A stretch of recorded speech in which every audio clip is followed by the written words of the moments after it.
Começa agora. Diário Econômico Original. Uma parceria entre o Banco Original e o Canal Rural, com uma análise das principais informações que impactam os mercados, a economia global e do Brasil. Apresentação Marco Caruso. Bom dia, pessoal. Hoje é quarta-feira, 26 de abril de 2023, e esse é o seu Diário Econômico Original. Aquelas preocupações com o ritmo de crescimento das economias seguem fazendo preços. Nessa volta dos que não foram, um dos gatilhos ontem foram os temores de mais uma falência de bancos dos Estados Unidos. Gatilhos aí para mercados, obviamente. O First Republic Bank relatou que os seus clientes sacaram 100 bilhões de dólares em depósitos durante toda aquela turbulência do mês passado. O preço das suas ações, que já estava caindo ali 90% esse ano, cedeu outros 50% só ontem. Pessoas envolvidas nas negociações disseram que o banco está em contato com o governo dos Estados Unidos, tentando encontrar uma solução para a sua situação. Poderia ser a venda de toda ou parte do banco. Só relembrando, recentemente alguns dos grandes bancos americanos já depositaram 30 bi de dólares na instituição para tentar justamente resgatá-la. E agora eles poderiam comprar os seus ativos, né? Eles são um dos potenciais compradores.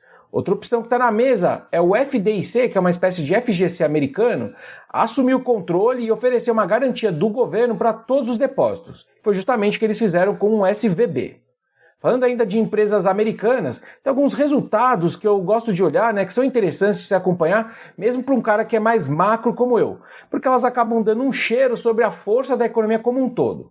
Pois bem, a UPS, né, que é uma das maiores empresas de logística do mundo, ela está presente, só para vocês terem uma ideia, em 200 países, com quase 15 milhões de encomendas distribuídas ali diariamente, acabou caindo quase 10% ao reportar receitas mais fracas do que o esperado. Estão mostrando que a atividade global está fraca sim.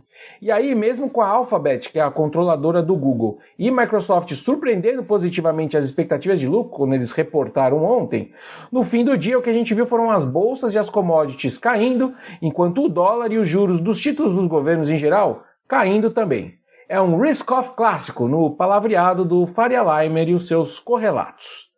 Agora, sobre as 5 horas que o Roberto Campos Neto ficou na Comissão de Assuntos Econômicos do Senado ontem, o grande resumo do que ele falou é que o presidente do BC não consegue dizer quando a Selic vai começar a cair. Ele deu maiores destaques, na verdade, para o fato das expectativas de inflação terem piorado desde novembro de forma contínua. Ele deixou claro, mais uma vez, que uma queda de juros sustentável, que é o que ele deveria fazer, obviamente, só é feita com credibilidade e com o timing correto. Só que, dito isso, também não faltou um aceno positivo para o Ministério da Fazenda, quando ele diz que as coisas têm caminhado no caminho certo. Palavras dele. Para o dia agora, o grande destaque é o IPCA 15 de abril, que sai às 9 horas. A gente tem um número ligeiramente abaixo do consenso aqui, a gente está com 0,58%, que levaria a variação acumulada em 12 meses do IPCA para 4,17%. Esse é o menor patamar desde final de 2020. Essa desaceleração esperada na margem, no mês, deve seguir o alívio nos preços de energia elétrica e gasolina, que devem compensar os primeiros impactos que a gente deve ver nos aumentos dos medicamentos. Olhando só para preços livres, um destaque positivo em termos de menor inflação devem ser os recuos de alimentação no domicílio e de bens industriais.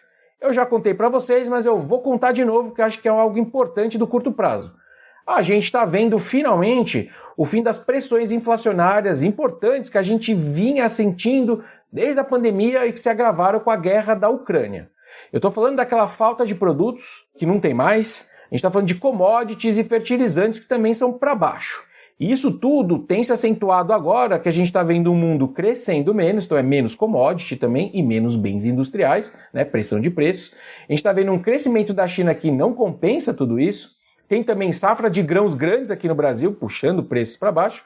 E a nossa moeda, na verdade, segue meio que encaixotada no intervalão, né? Grosso modo, ali entre 5 e 5,50, há um bom tempo que acaba não fazendo muito verão na inflação. Então é commodities para baixo e o câmbio meio que parado. Então, só para deixar um número gravado aqui para vocês, a cesta de várias commodities, que a gente chama de CRB, já passada para reais, tem queda acumulada aí no ano contra ano de 15%. A inflação vai ceder nesses itens que são mais voláteis, sim.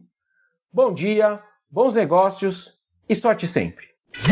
Você ouviu Diário Econômico Original. Uma parceria entre o Banco Original e o Canal Rural, com uma análise das principais informações que impactam os mercados, a economia global e do Brasil. De segunda a sexta, às 6 da manhã, no Spotify e YouTube.